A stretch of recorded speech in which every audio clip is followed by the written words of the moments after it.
Hey guys, Professor Bell, Comic Book University, and Green Lantern issue number one, two, three, and Green Lantern Night Terrors issue number one and two. This is going to be a pretty big, comprehensive review, but I'm going to try and keep it super duper short because this was really good. And I just really want you guys to go and check this stuff out. And I'm glad that I did. And it looks like these new number ones, this new line of, ushered out good stuff, even despite the Night Terror stuff, DC looks like they're kicking some butt. And recommendations on what DC books I should be reading next, if you would. Anyway, guys, let's get talking about all this good stuff, and then we'll get to, the actual stuff itself. Here's the people who made the books, all right? So, the Green Lantern books, this is Back on Earth, writer Jeremy Adams and artist and cover artist Zermenico. Color artist Romulo Fierro Jr. and letterer Dave Sharp. Bunch of variant covers out there. I would suggest you actually look at some of these variant covers, especially for issues number one and two, because they are amazing. There's a Sinestro cover of him in a jean jacket, not a jean jacket, a leather jacket with a hoodie. Looks so good. Like, can this be the new Sinestro from now on? Wow, that was amazing. Like, I love seeing him in this book, and he is actually in this book doing exactly that. So basically, we start off with a quick little 2 pages of Green Lantern rescuing some miners, and it seems so minor. See what I just did there? But it's so profound because that's exactly who the guy is. I love the idea he's like, need a lift, and we don't have to see how he actually pulls them out of the mine. We know how in general he's going to pull them out of the mine. And if you've never read this character before, maybe this isn't going to give you the feelings that I got when I was reading this.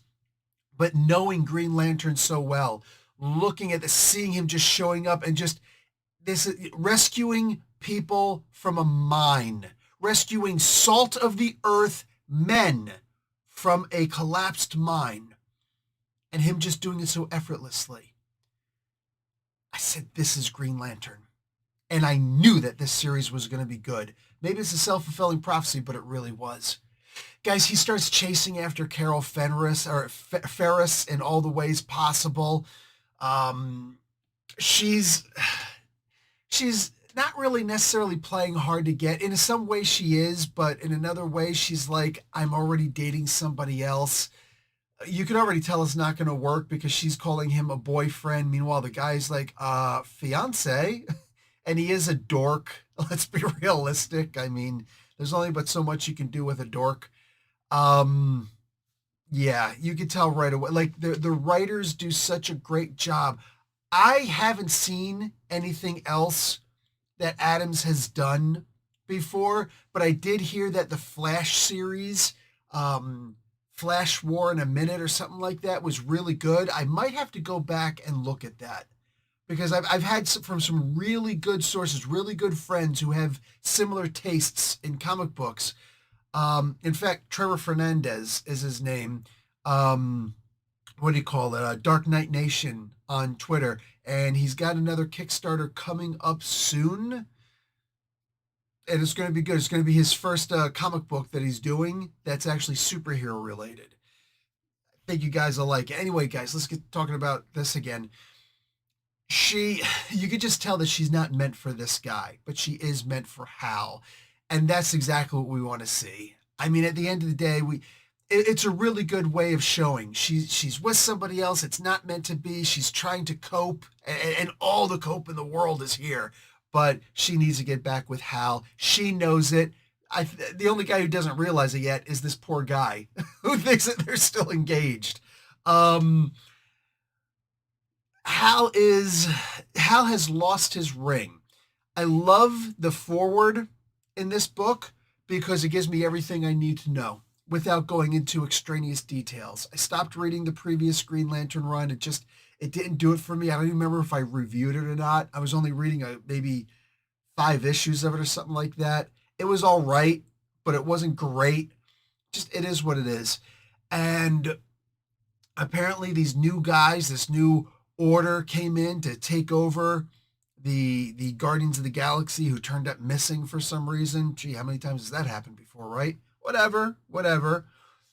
And they've decided that, and I love this, Earth doesn't need any Green Lanterns right now because there's something crazy with Earth. They've got enough heroes there. It's fine. They got Superman really should be enough, right? They got all these heroes there. It's cool. So no more Green Lanterns on Earth. Well, a couple of the Green Lanterns decided to quit. One of them is, in fact, Hal Jordan. So he doesn't get his ring anymore. He had to come back to Earth without a ring.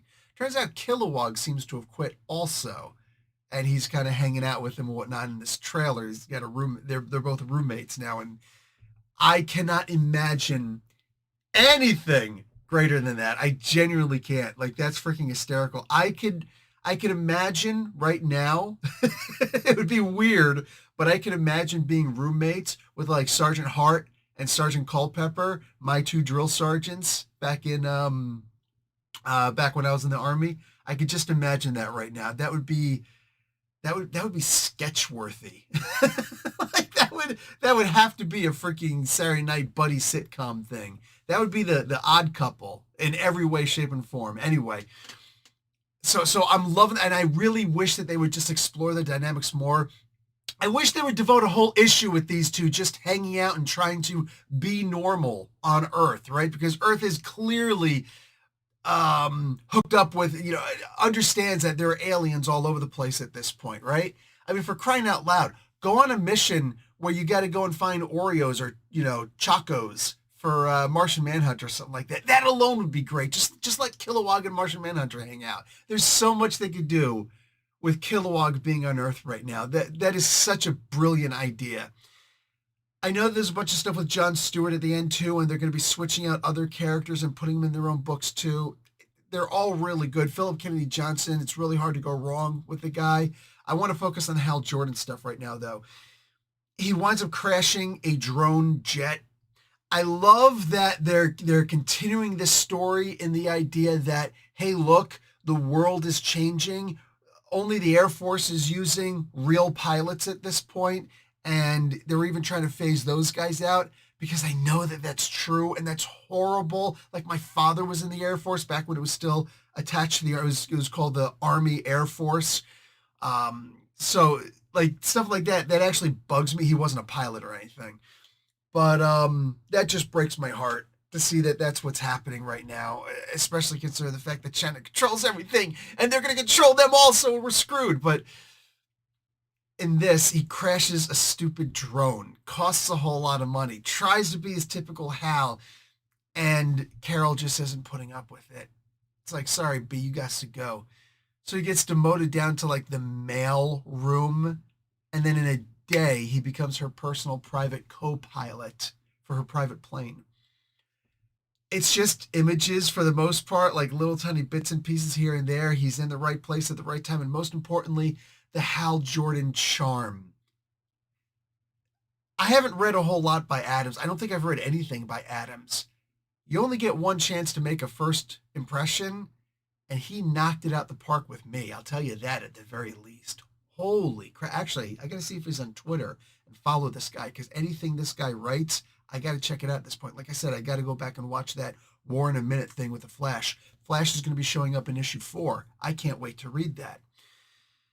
So this is all going to turn over into the Dark Knights? No, the Night Terrors. I didn't even think about it, but the whole idea of like, fear being the Green Lantern's thing, I didn't realize that this should actually be a Green Lantern story, if nothing else. It doesn't seem like it is, but what is happening is he is blowing through this like it's nothing. I don't know if Batman is dealing with some serious crap in Night Terrors. I don't know if Superman is, losing confidence in himself and blah, blah, blah, blah, blah. And Wonder Woman and all these other characters are just like, oh, this is terrible. The Night Terrors are terrible. But Green Lantern's laughing his ass off through this. And I'm not joking. He's actually laughing at some of the stuff in here. He's like, you brought fear to me? That's kind of my thing. Overcoming you is kind of what I'm built on. And I love, it's like if I were writing Green Lantern, and I'm not saying I could write as good as this. I don't believe I could. But if I were writing this and someone forced me to do a stupid crossover, another stupid crossover with all the other characters, with this big event thing. This is exactly what I would do. I'd be like, this is a joke. That's all this is. And he's not treating the night terrors thing like a joke. He's treating the attacks that are coming at him as a joke. So I don't think I don't think Adams is pissing anybody off in DC. As well, this shouldn't piss anybody off. This was, for being forced to do something like this was brilliant, the way that he handled it. I actually recommend, I can't believe I'm saying this, I'm actually recommending that whether you're going to read the Night Terrors, if there's a main storyline or anything else or anybody else's stuff with that, I could give a rat's behind for that, a rat's patootie. All right, that's right. I'm getting dirty right now. I might have to make this video adults only. I said patootie, mother fat heads, but I don't care. At the end of the day, you should definitely read the Night Terror crossovers for the Green Lantern here. And if you don't want to, you don't have to, because it doesn't have anything to do with the main story for the most part. When you get back to issue 3, because all of this stuff happens in between issue 2 and 3, you know? So you could just go on and read issue 2 and just be like, oh, he solved the problem, whatever it was. He comes across the Manhunter armor back in the issue number 2 and 3 of the Green Lantern main series. Comes across the Manhunter armor. This guy said, like, for some reason it activates. He's had it for a while. He bought it off of DC Comics version of eBay. What do you call it? It actually starts emitting green power, and Green Lantern absorbs the power, even though he doesn't have a ring. Don't forget that one point where he actually formed a ring out of, hold on, what do I have on top of my Infinity Gauntlet over here? Signed by the creators of it. Oh, I have a Green Lantern ring.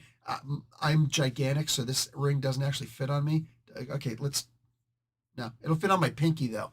Fits on my pinky, baby. He was like, yeah, my will, my power, beware my power, you mother fat heads. That's how the oath goes, right? I'm pretty sure, something like that. Anyway, he's able to form his own ring again, because he did that once. He formed his own ring out of his own willpower. That's one of the reasons why I freaking blew up. I loved the Night Terrors thing, because he actually points out, he's like, you came at me, the guy who overcomes fear?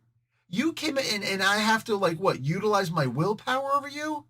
I probably have more or I do have more willpower than anybody else on this planet, and you came at me? Like, he said, I know they were showing him off as Jewish in there. I remember him being Jewish, but I'd forgotten him being Jewish. So that was actually really cool. Shows how well Adams is actually paying attention to everything.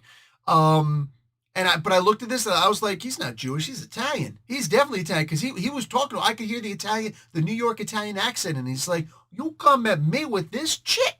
What are you thinking about? You know, like, he wasn't clowning around. Something else happened back with the Night Terror. Anyway, all this stuff was crazy. Sinestro goes and shows up at the end of issue number 3. And he's like, what's up, fool? Heard you were looking for me. Because Sinestro comes in and with a whole bunch of other people attacks Ferris Airport and actually kills 3 people. Like, I don't know if that was supposed to be King Shark or somebody who just looked like him, but he's eating people, and you actually see him eating people. And I actually got a little bit grossed out by it, because I'm used to seeing stuff like that in the indie comics, and I want to see more superheroic things. So I saw it and I was just like, okay, not a real person, and kind of just showing that this guy's a threat.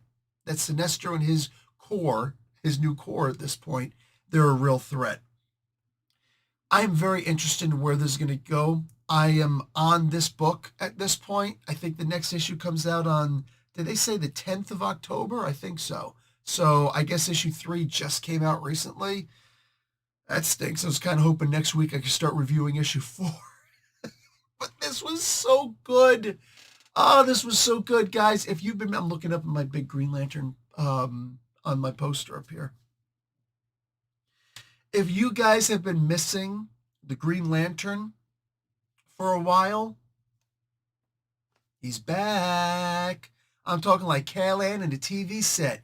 He's back, baby. And this was awesome. Some of you older people are going to get that Poltergeist reference. Also, guys, it turns out, but besides me reviewing the 5 books here, here's a 6th book for you to review. No, seriously, guys, I don't ask a lot, and y'all know I don't.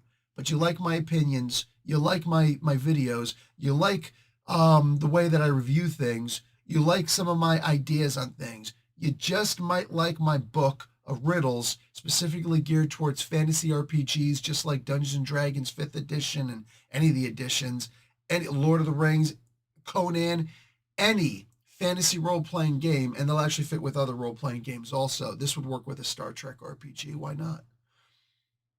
But I'll teach you how to make riddles, the different kinds of riddles, how to change the riddles for the difficulty level, because not all people are going to understand riddles the way that somebody else will, right? Somebody might be good at riddles, somebody might be bad at riddles. You got to be able to change just the wording alone. You can maintain the riddle.